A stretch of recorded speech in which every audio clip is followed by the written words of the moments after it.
Friends, मैं संजय मिश्रा फिर accountancy fever channel में। और वही टॉपिक हमारा है नॉट प्रॉफिट ऑर्गेनाइजेशन। उसके में कुछ डिफरेंट टाइप के क्वेश्चंस आपके सामने अभी ये पूरे क्वेश्चन सेशन है, प्रैक्टिकल सेशन है। अभी देखा जाए तो बहुत सारे डिफरेंट टाइप के जो क्वेश्चंस आपके एग्जामिनेशन में आते हैं, वो एग्जामिनेशन के क्वेश्चन जो 1 मार्क्स 3 मार्क्स में गारंटीड पूछे जाएंगे। जैसे अभी पहले टॉपिक चल रहा था, फंड की बात चल रही थी, वो टॉपिक या अभी जो आपके सामने जो टॉपिक आने वाला है ये दोनों ही टॉपिक आपके इंपॉर्टेंट है। इसलिए पिछले वीडियो को भी आप पिछले टॉपिक को भी ध्यान देना है, प्लस इस टॉपिक को भी आपको स्पेशली सीखना है। 3 मार्क्स 1 मार्क्स के रूप में ये क्वेश्चन पूछे जाते हैं और एक एक नंबर का यहाँ पे वैल्यू है।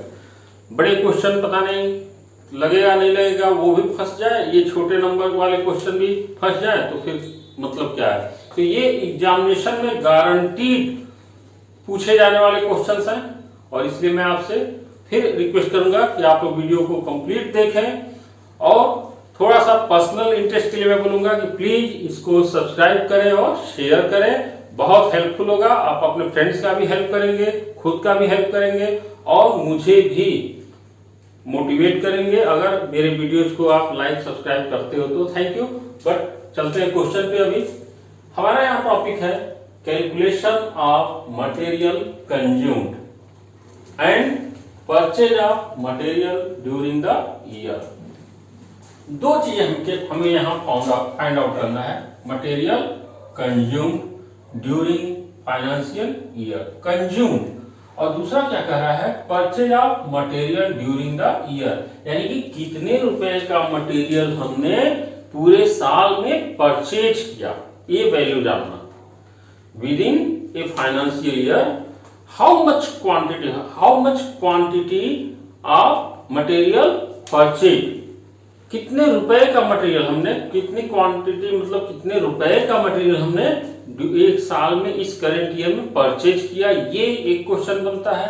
और कितने रुपए का मटेरियल परचेज करना दैट इज डिफरेंट, और कंज्यूम करना दैट इज डिफरेंट। जैसे हम ये एक एग्जांपल है कि हमने 2 केजी आलू अपने घर के लिए लाया, तो क्या 2 केजी मैं आज ही बना लिया, हो सकता है यूज कर लिया, ये भी हो सकता है कि कंज्यूम कर ले। तो अगर पूरा आलू कंज्यूम कर लिए तो फिर जब कंज्यूम हो गया तो स्टॉक बचेगा क्या, आलू का, नहीं। और अगर हमने 2 केजी में से ½ केजी आलू को कंज्यूम किया तो अभी भी हमारे पास 1.5 केजी आलू बचा हुआ है। तो वो जो बचा हुआ होता है वो स्टॉक हो जाता है, वो एसेट हो जाएगा। और जो कंज्यूम हो गया वो स्पेंड हो गया, यानी कि स्पेंड मींस एक्सपेंस हो गया, और उसको जो एक्सपेंस हो गया है वो एक्सपेंडिचर में जो अभी अवेलेबल है वो हमारा स्टॉक हो गया है, और स्टॉक वैल्यूएबल रूप से हम उसको कहां दिखाते हैं, बैलेंस शीट में। तो ये 2 बातें ध्यान देना है कि जो मटेरियल कंज्यूम होता है वो एक्सपेंडिचर, और जो बच जाता है eight the end of year वो हमारा क्या बन जाता है, स्टॉक हो जाता है। तो हमने यहाँ पे आपके लिए नोट करके रखा है, मटेरियल कंज्यूम को एक्सपेंडिचर साइड में दिखाते हैं, और स्टॉक ऑफ मटेरियल जो होगा at the end of year, how much stock is available into the organisation known as stock, end stock treated as asset. Okay, तो ये हमारा मैंने ऊपर स्टार्टिंग में नोट कर दिया। अभी हम लोग क्वेश्चन के थ्रू चलते हैं। ये मेरा करंट ईयर है। क्वेश्चन क्या है, calculate the amount of stationery consumed. Wording ध्यान देना, calculate the amount of stationery consumed, यानी कितने रुपए का स्टेशनरी कंज्यूम किया गया है। ये वर्ड मैंने यहाँ पे नोट कर दिया था कि क्या होगा, एक्सपेंडिचर साइड में लिखा जाता है। तो यही अमाउंट निकालना है यहाँ पे कि कितने रुपए का मटेरियल हमने कंज्यूम किया और उसको हम कैसे ट्रीट करेंगे। तो which will be shown in income and expenditure account for the year ended 31 March 2019, यानी ईयर इन यहाँ हो गया हमारा, ये ईयर एंड हो गया। ईयर एंड में मतलब हमने पूरे ईयर में यहां से यहां तक हमने कितने रुपए का मटेरियल कंज्यूम किया है, ये हमारा क्वेश्चन है, कंज्यूम निकालना। और जब कंज्यूम का वैल्यू क्लियर हो जाएगा तो हम उसको एक्सपेंडिचर साइड में एक्सपेंडिचर के रूप में रिकॉर्ड करेंगे। तो आते हैं अभी क्वेश्चन में, और क्या इंफॉर्मेशन दिया है। स्टॉक ऑफ स्टेशनरी कब 1/4/2018 यानी कि 1 अप्रैल 2018 ये हमारा क्या हो गया ओपनिंग स्टॉक ऑफ स्टेशनरी। ये क्वेश्चन ऐसे पुटअप करते जाओ अपने हिसाब से। स्टेशनरी कितने का स्टॉक है हमारे पास 50,000। क्वेश्चन को रीड करो आंसर अपने आप आएगा।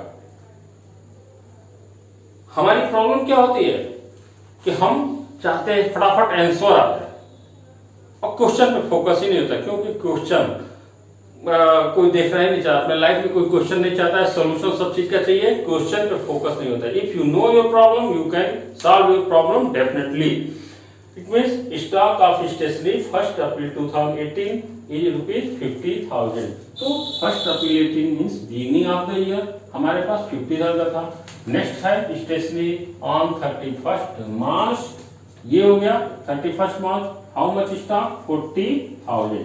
ये देखो ईयर एंड में ये स्टॉक है, तो निश्चित से ये एंड में बचा हुआ है, यानी अभी हमने कंज्यूम नहीं किया था, हमारे पास इतने रुपए का स्टॉक पड़ा हुआ है, तो ये हमारे लिए क्या हो जाता है एसेट। कम से कम मैं यहाँ नोट कर चुका हूँ, इससे आप समझ सकते हैं ये एसेट है। और कहाँ पुटअप करेंगे इसको बैलेंस शीट में, ठीक है ना। साथ में कुछ टेक्निकल चीजें जो होंगी उसको हम लोग देखते चल रहे हैं।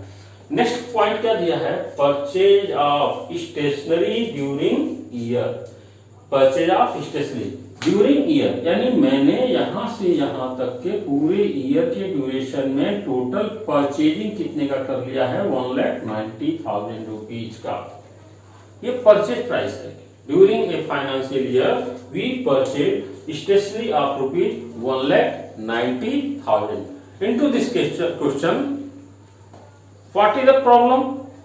इस क्वेश्चन में प्रॉब्लम क्या पूछा क्या जा रहा है इसमें, how much stationery was consume during financial year. Consume पूछा जा रहा है, हमारे पास क्या है। तो अब इसके लिए बहुत सिंपल है।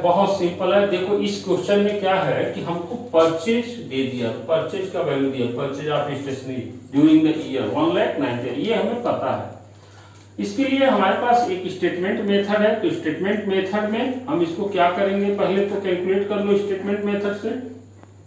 ओपनिंग स्टेशनरी ये है हमारे पास 50,000। आप सोचो आपकी शॉप में, एज एग्जांपल समझते जाओ, आपके शॉप में स्टेशनरी पड़ा हुआ है पहले से बिगिनिंग में कितने का 50,000 रुपीज का स्टॉक आपके पास है, पड़ा हुआ है बिगिनिंग में।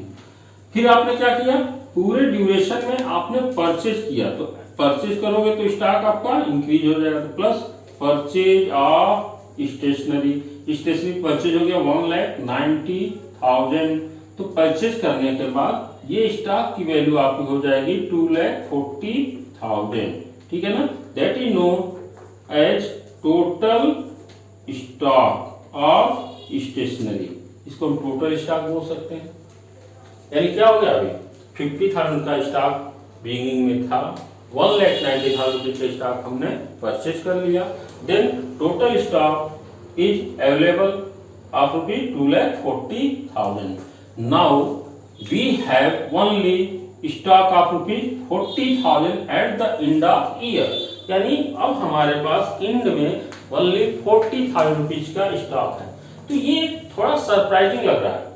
हमारे पास स्टॉक होना चाहिए 240 का, 50 स्टार्टिंग में 190 का परचेज हो गया, तो टोटल स्टॉक होना चाहिए 2,40,000 का। But we have only stock of ₹40,000। Why, क्यों ऐसा हुआ, यानी बाकी का स्टॉक क्या हो गया, यानी हम यहाँ पे क्या करेंगे, लेस कर देते हैं इसको स्टॉक ऑफ स्टेशनरी। कब, डेट वो नोट कर दो। स्टॉक ऑफ स्टेशनरी हमारे पास जो एंड में है यहाँ पे कितने का 40,000, तो इसको हमने यहाँ पे लेस कर दिया। तो अभी जो हो गया 2 लाख रुपीज का वैल्यू सामने आ रहा है।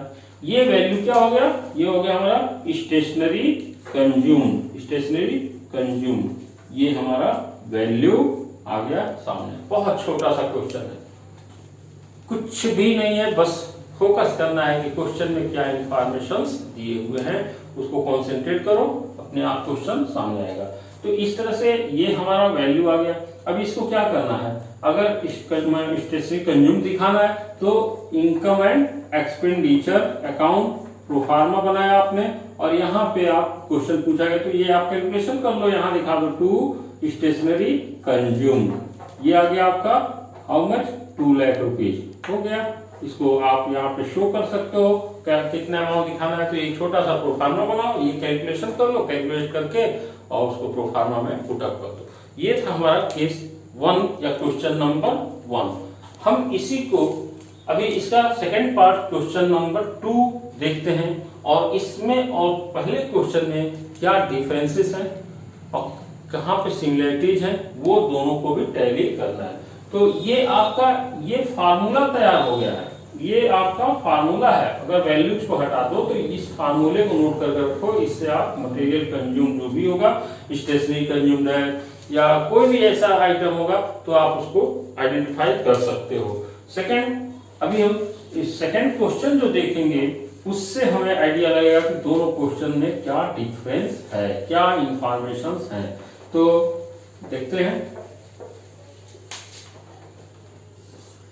सेम ये जो तरीका है मेरा, ये मुझे बड़ा इजी लगता है क्वेश्चन को समझने के लिए, और मुझे लगता है अगर आप कभी भी क्वेश्चन कोई डाउट हो तो आप इस तरह से क्वेश्चन को लर्न करना सीखेंगे, कैसे क्वेश्चन को डिसाइड करना है। सेम वही चीज, ये जो टॉपिक है वही रहेगा। मैं इस क्वेश्चन को यहाँ पे रिमूव कर रहा हूं, कोई कंफ्यूजन ना हो इसलिए। क्वेश्चन वैसे ही है, calculate the amount of stationery consume which will be shown in the income and expenditure account for year ended 31 March 2019। और क्वेश्चन का डिटेल क्या है, स्टॉक ऑफ स्टेशनरी बिगनिंग में दिया है, तो बिगनिंग में यहाँ पे मैंने लिख दिया स्टॉक बिगनिंग 1 अप्रैल को होगा 7500, इंड में स्टॉक है हमारे पास 6400। आपको याद होगा पिछले क्वेश्चन में भी ये चीजें दी गई थी। और क्या दिया है यहाँ पे, क्रेडिटर। और क्रेडिटर आपको पता है ना, क्रेडिटर मतलब जब हम किसी से क्रेडिट पे उधार पे कोई गुड्स परचेज करते हैं तो उसको हम बोलते हैं क्रेडिटर्स।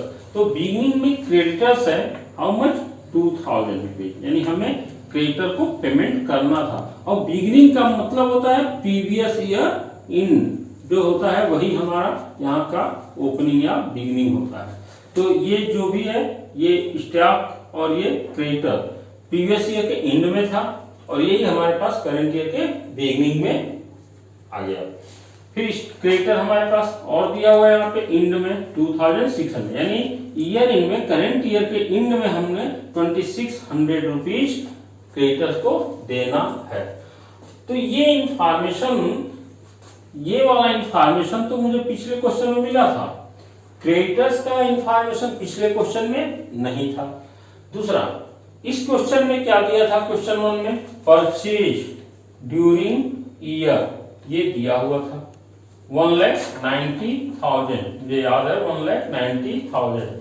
लेकिन इस क्वेश्चन में परचेज नहीं दिया है, बहुत अलर्ट होकर के काम करना। इसमें क्या कर रहा है, amount paid for stationery during year, यानी ये कह रहा है कि हमने इस ड्यूरेशन में अपने क्रेडिटर्स को कितना पे किया। तो पूरे ईयर में, पूरे फाइनेंशियल ईयर में हमने 19,000 रुपीज क्रेडिटर्स को पे किया।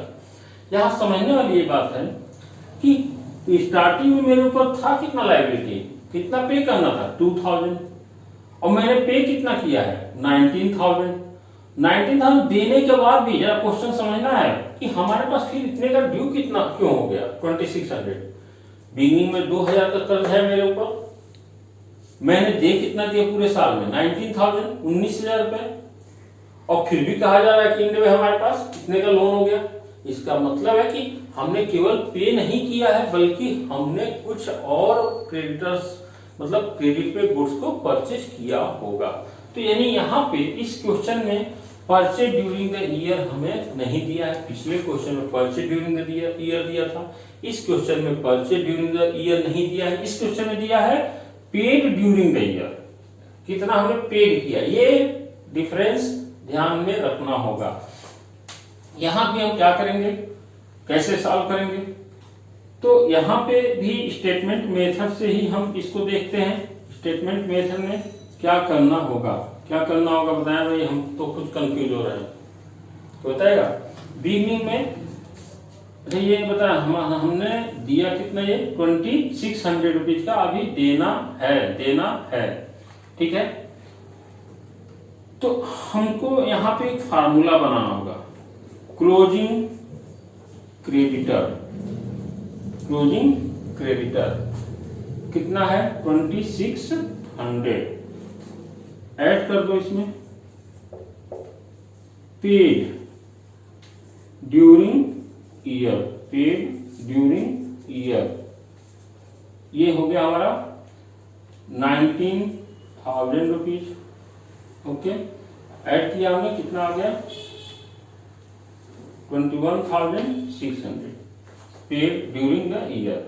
मतलब मैं इतना दे चुका हूं और अभी भी इतना देना है, यानी 21,600। इसमें से हम क्या करेंगे, लेस कर देते हैं क्लोजिंग क्रेडिटर को हम माइनस कर देते हैं 2000 को, तो हमारा आ जाएगा यहाँ पे 600, 11 माइनस 2 हो गया 19,600। ये हमारा क्या आ गया, purchase during year. Okay, purchase during year, यानी ये हमने निकाल लिया परचेज। और देखो पिछले क्वेश्चन में क्या था, परचेज ड्यूरिंग ईयर दिया हुआ था, इस क्वेश्चन में परचेज ड्यूरिंग ईयर नहीं दिया था, तो सबसे पहले हमको निकालना पड़ गया क्या, परचेज ड्यूरिंग द ईयर। ये पहले होगा काम। जब परचेज क्लियर हो जाएगा तो अब हमारा क्वेश्चन बिल्कुल सिंपल हो जाएगा। कैसे, पिछले क्वेश्चन के हिसाब से अगर देखें तो वही जो पिछला फार्मूला मैंने बोला था नोट कर लेना, वही काम। अब ओपनिंग स्टॉक ऑफ स्टेशनरी कितने का है, ओपनिंग स्टॉक देखो आप 7,500, ये हमारे पास ओपनिंग में था। ऐड हम कर लेंगे क्या, पिछला formula purchase during year, purchase हो गया हमारा, अभी निकाल लिया गया था 19,600, ये हमारा हो गया 19,600 परचेज हो गया। अब टोटल स्टॉक कितना हो गया 27,100 रुपीज। ओके, ये हमारा क्या हो गया, टोटल स्टेशनरी। इसमें से अब हम क्या करेंगे, लेस क्या, closing stock of stationery. Question में दिया है क्लोजिंग स्टॉक ऑफ स्टेशनरी कितना था 6,400 रुपीज, तो इसको हमने यहाँ पे 6,400 रुपीज को लेस कर दिया। 11 माइनस 4, ये हो गया हमारा 7, ये हो गया 0, ये हो गया 2, 20,700। ये क्या आ गया हमारा, मटेरियल कंज्यूम, यानी हमने सबसे पहले इसमें क्या निकाला, क्योंकि परचेज की वैल्यू नहीं दी गई थी, तो फर्स्ट ऑफ ऑल हम फाइंड आउट करेंगे परचेज ड्यूरिंग ईयर, और उसके बाद हम फाइंड आउट करेंगे मटेरियल कंज्यूम। तो इस तरह से हम दोनों वैल्यू को फाइंड आउट करेंगे। अब अगर मैं बात करूं कि क्वेश्चन में ये पूछा जाता है, आपने तो ये कैलकुलेशन कर लिया, लेकिन क्वेश्चन में पूछा जाता है इनकम एक्सपेंडिचर में कैसे शो करोगे, तो इनकम एक्सपेंडिचर में इनकम एंड एक्सपेंडिचर अकाउंट में कैसे ट्रीट करोगे। तो आप इसको यहाँ पे जब दोनों वैल्यू क्लियर हो गए तो यहाँ पे मटेरियल कंज्यूम या मटेरियल पे अगर स्टेशनरी वर्ड लिखा है तो मटेरियल या स्टेशनरी जो भी आप कह लो, कंज्यूम, ये आपका वैल्यू आ चुका है 20,700 कर लो। ये जो कैलकुलेशन है या तो इसको वर्किंग नोट में दिखा दो या इसको ऐसे भी दिखा सकते हो, मटेरियल कंज्यूम निकालना है या स्टेशनरी कंज्यूम बहुत सिंपली निकाल सकते हो आप। मैं यहाँ शो कर दे रहा हूँ, यही चीजों को आप यहाँ नोट कर दो। ओपनिंग स्टॉक 7,500 ऐड कर लो, परचेज ये हो गया 19,600, ऐड किया 27,100, लेस कर दो इसमें से क्या, क्लोजिंग स्टॉक लेस हो गया 6,400, आउटसाइड आ गया 20,700। तो ये हमारा इनकम एंड एक्सपेंडिचर में material consume, stationery consume clear हो गया। अगर बैलेंस शीट में पूछा जाए तो बैलेंस शीट में क्या शो करना है, क्या नहीं करना है, तो वो आपको मैं बता चुका हूं पहले ही कि जो भी stock of material at the end of year होता है वो क्या होता है, एसेट, यानी स्टॉक ऑफ स्टेशनरी। ये हमारा स्टॉक ऑफ स्टेशनरी 6,400 रुपीज ये आ गया। तो इस तरह से आप चाहो तो पहले कैलकुलेशन कर लो, क्वेश्चन लगाने से पहले, ट्रीट करने से पहले ये समझ लेना कि कौन सी वैल्यू दी गई है, material purchase during the year दिया हुआ है या paid for purchase during the year दिया है। पेड का मतलब मैंने पे किया है, कोई जरूरी नहीं जितना पे किया उतने का ही परचेज हो सकता है परचेज ज्यादा का किए हो और पे कम किए हो, अभी बाद में पे करेंगे आप। तो पेड एंड परचेज वैल्यू दोनों में डिफरेंस होता है, और जब ये आपको क्लियर होगा तो आप ये एक फार्मूला ध्यान में रख लो और ये एक फार्मूला रख लो।